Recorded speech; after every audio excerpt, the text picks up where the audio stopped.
Shalom teman-teman muda. Di waktu yang baik ini saya pengen sharing sesuatu yang sangat penting yang akan menolong masa depan kita, yaitu pertimbangan atau syarat apa saja sebelum kita memutuskan untuk menikah. Dan sebelum kita bahas lebih jauh, silakan di subscribe, tekan tanda loncengnya supaya teman-teman mendapatkan pemberitahuan video-video terbaru dari saya. Oke, syarat atau pertimbangan sebelum kita memutuskan untuk menikah apa saja.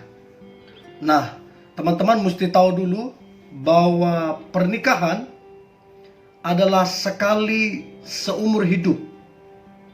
Alkitab bilang, apa yang dipersatukan oleh Allah tidak bisa dipisahkan atau diceraikan manusia, kecuali maut yang memisahkan.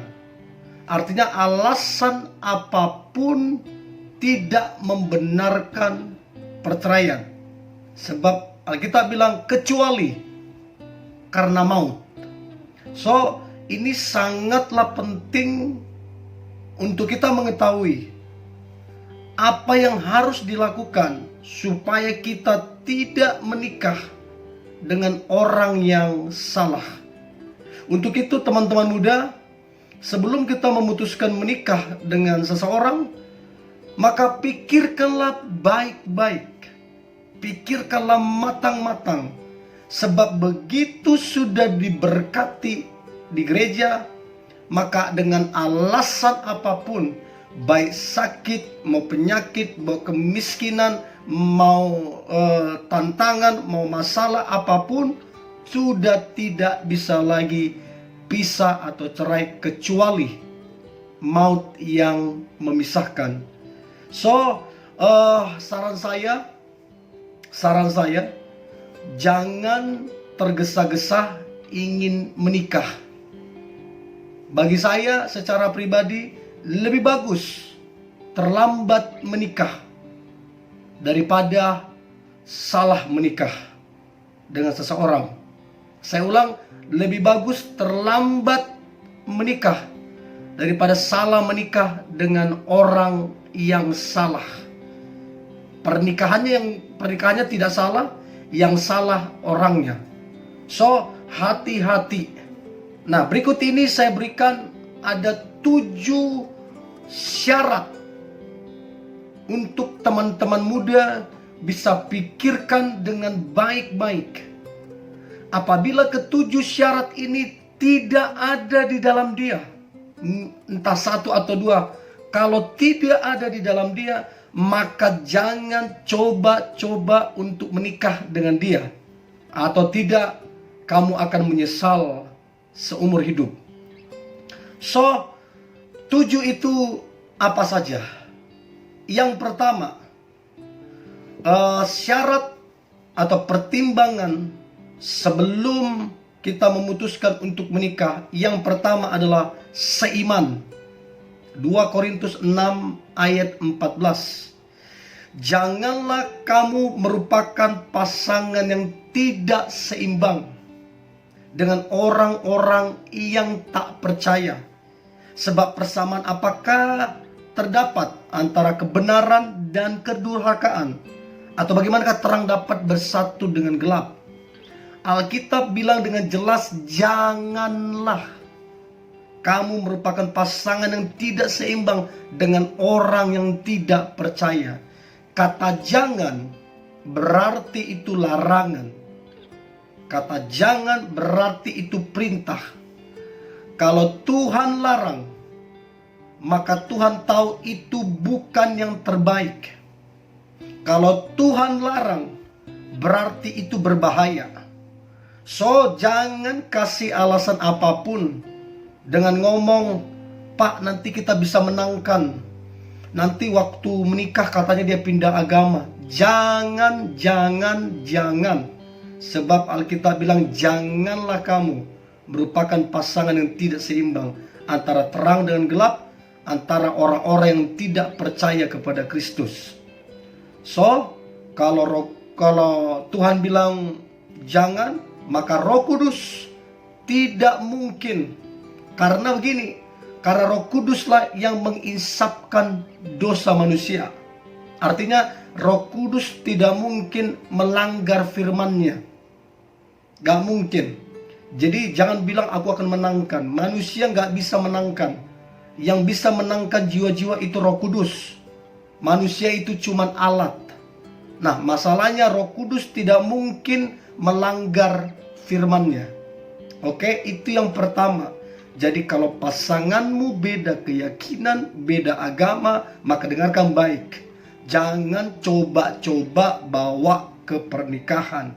Kalau tidak, kamu akan menyesal seumur hidupmu. Dan ingat, kalau kamu ikuti firman, Tuhan bertanggung jawab. Tapi kalau kamu langgar firman, kamu tanggung sendiri akibatnya.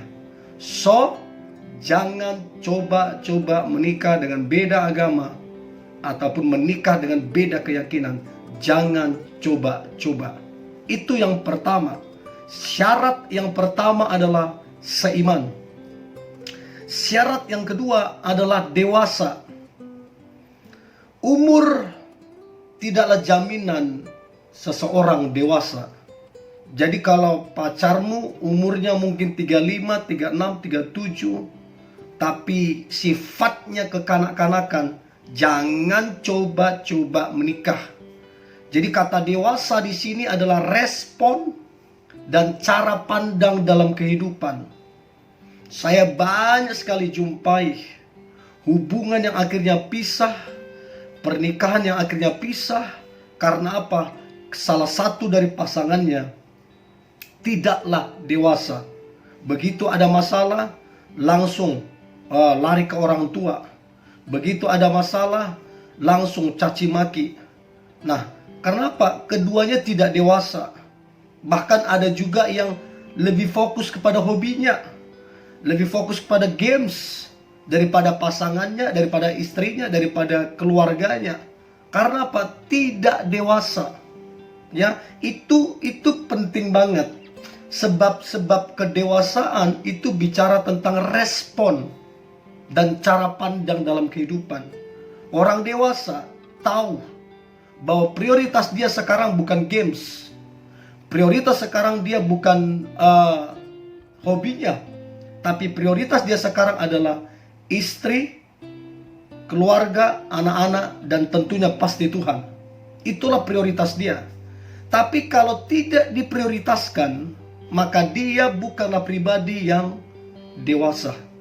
Nah, sekarang saya tanya, pacarmu dewasa apa tidak? Bagaimana dia menjalani hubungan kalian? Dia serius apa tidak? Atau dia mencueki hubunganmu dengan alasan udah begini bawaan saya? Hati-hati, hati-hati. Jangan pernah bawa orang yang belum dewasa, yang tidak berpandangan luas, yang tidak berpandangan benar tentang pernikahan. Takutnya kebiasaan lama dia bawa ke pernikahan. Yang rugi siapa? Yang sakit hati siapa? Yang tertekan siapa? Kamu. Anakmu juga akan mengalami kerugian. So, berpikirlah dengan matang. Jangan cuma karena dia ganteng, ya. Jangan karena cuma dia kaya, pekerjaan bagus, tapi pikirkanlah dengan matang. Kalau tidak, bahaya ke depan rumah tanggamu.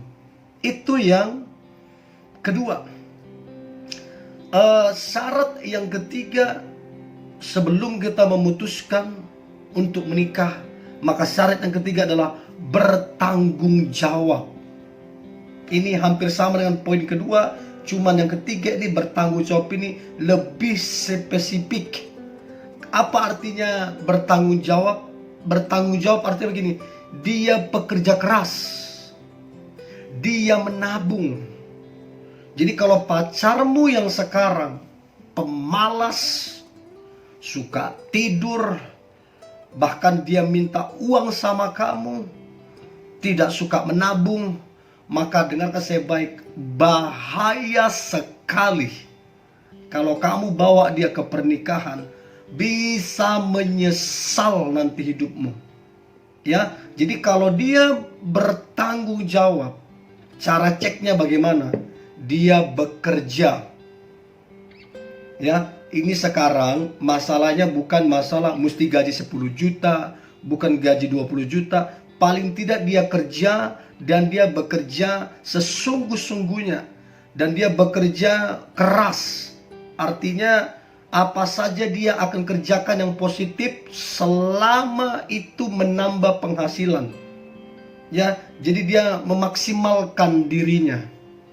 Terus dia menabung. Ya, menabung.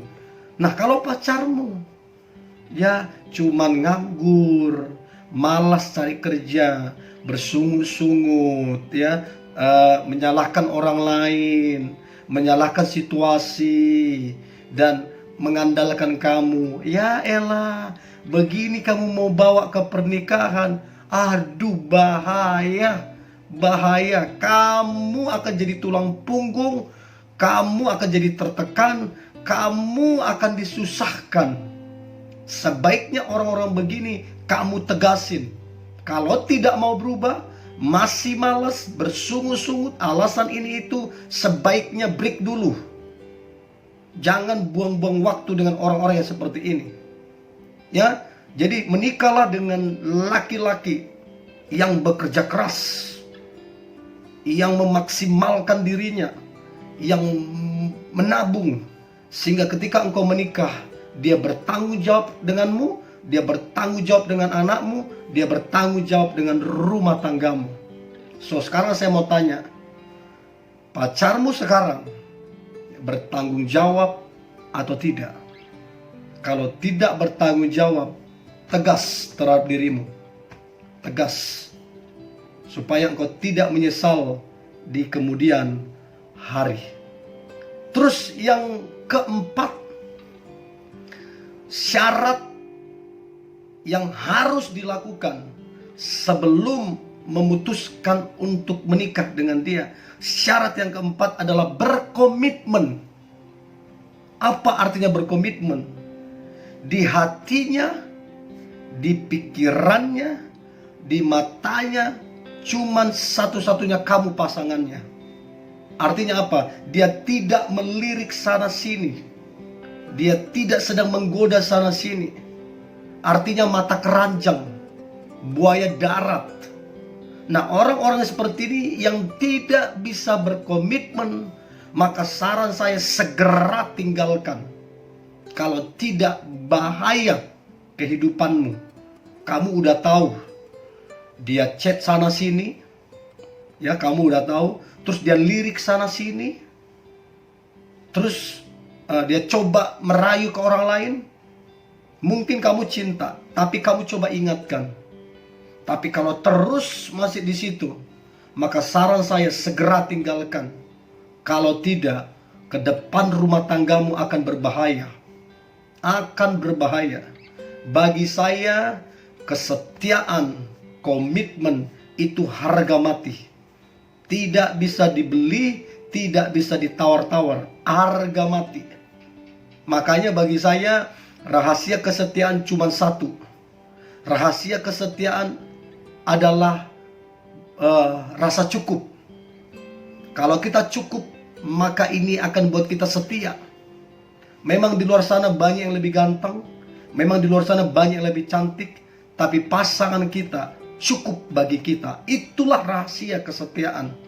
Jadi kalau pasanganmu tidak bisa komitmen, matanya tidak bisa komitmen, mulutnya tidak bisa komitmen, pikirannya tidak bisa komitmen, hatinya tidak bisa berkomitmen, tangannya tidak bisa berkomitmen ke kamu, ke sana ke sini, ke pikirannya ke sana ke sini, matanya ke lawan jenis yang lain, maka dengar saya baik, jangan coba-coba bawa ke pernikahanmu. Saya tipikal orang yang tegas ngomong, gak mau yang lus-lus. Kadang-kadang kita mesti tegas supaya kita tahu mana yang baik, mana yang salah, mana yang benar, mana yang keliru, sehingga hidup kita ada di jalan yang benar. Ya, itu yang keempat, yang kelima adalah menjaga kekudusanmu dan kehormatanmu. Kalau dia pacaran saja, sudah pegang sana sini, cium sana sini, sampai tidur bareng. Dan itu bahkan bukan cuma sama kamu, dia lakukan juga sama orang lain. Yang model begini jangan dibawa ke pernikahan. Jangan pernah bawa ke pernikahan. Bila perlu putuskan. Tapi kalau kamu masih ada rasa sayang, kasih kesempatan. Satu kali lagi kasih kesempatan. Tapi kalau dia masih coba-coba tidak menjaga kekudusan dan kehormatanmu dengan cara merayu-rayu, menggoda kamu, maka ingatkan dia, kalau lagi kamu lakukan itu, kita selesai. Jadilah pribadi yang tegas.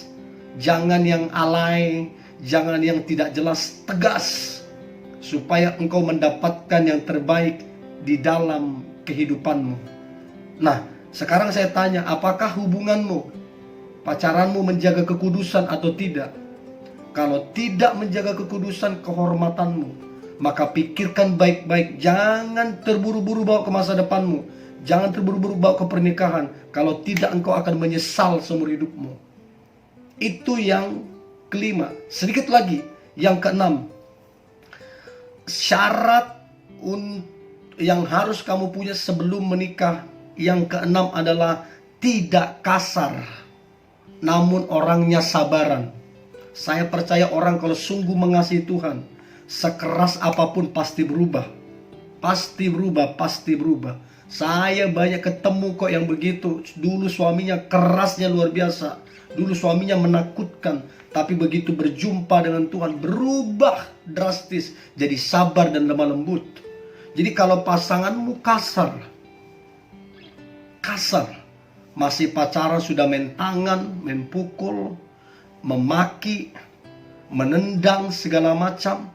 Kalau udah begini pacarmu, maka dengarkan saya baik, saudaraku yang kukasihi, teman-teman muda yang kukasihi, dengarkan saya baik. Saya bicara sebagai hamba Tuhan. Jangan pernah bawa ini ke pernikahanmu. Nanti kamu tertekan batin. Nanti kamu kesakitan. Nanti kamu bisa stres dalam pernikahan. Terakhir kamu minta pisah, udah gak bisa. Udah gak bisa lagi pisah. Apa yang harus kamu lakukan? Cuman sabar, berdoa, sabar, berdoa, sabar, berdoa. Cuman itu aja. So, sebelum kamu menyesal, jangan pernah bawa ke pernikahanmu dia yang kasar, dia yang pemaki, dia yang merendahkanmu dan memandangmu di sebelah mata. Memandangmu sebelah mata. Jangan pernah bawa ke pernikahan. Itu sangat-sangat penting. Jangan pernah bawa ke pernikahan. Yang terakhir, yang ketujuh, jangan pernah menikah dengan seseorang, khususnya laki-laki, yang tidak memiliki visi. Dia mesti memiliki visi ke depan. Saya percaya rumah tangga ada visi Tuhan di situ. Visi suami, bukan visi istri. Sebab suamilah yang membawa visi. Jadi kalau suami tidak ada visi, mau kemana ini rumah tangga? Dan di dalam rumah tangga tidak boleh ada dua visi. Istri punya visi, suami tidak punya visi, gak boleh. Nanti bingung mau kemana ini dibawa, ada dua visi. Hanya cuma satu visi, yaitu visi suami. Untuk itu, bawalah ke pernikahanmu laki-laki yang punya visi. Tanya ke dia, apa visimu ke depan? Jadi kalau dia nggak tahu apa visinya, sebaiknya tunda dulu menikah sampai dia menemukan apa visinya, supaya rumah tanggamu ke depan menuju kepada visi yang Tuhan kasih, sehingga rumah tanggamu itu rumah tangga yang diberkati Tuhan. So, yang terakhir adalah statement yang boleh saya kasih ke teman-teman adalah pacaran terbaik adalah makin lama makin serupa dengan Kristus. Saya ulang, pacaran terbaik makin lama makin serupa dengan Kristus. Artinya karakternya, karaktermu sama-sama bertumbuh, sama-sama berbuah, sehingga nama Tuhan dipermuliakan, sehingga kamu dan dia menjadi berkat bagi banyak orang, sehingga kamu berdua dan anak-anakmu ke depan, rumah tanggamu ke depan diberkati oleh Tuhan. So, ini yang boleh saya bagikan teman-teman muda. Ada 7 syarat yang harus dipunyai dari kedua pasangan tersebut. Kalau ketujuh ini salah satu saja tidak ada, maka jangan coba-coba untuk menikah. Kalau tidak, engkau akan menyesal. Dan saya berdoa engkau bertemu dengan pasangan yang dari Tuhan, yang ketujuh ini ada di dalam dirinya. So, ini yang boleh saya bagikan teman-teman muda. Tetap semangat. Dan apabila teman-teman terberkati, boleh di subscribe, tekan tanda loncengnya, supaya teman-teman mendapatkan pemberitahuan video-video terbaru dari saya. Tuhan Yesus memberkati.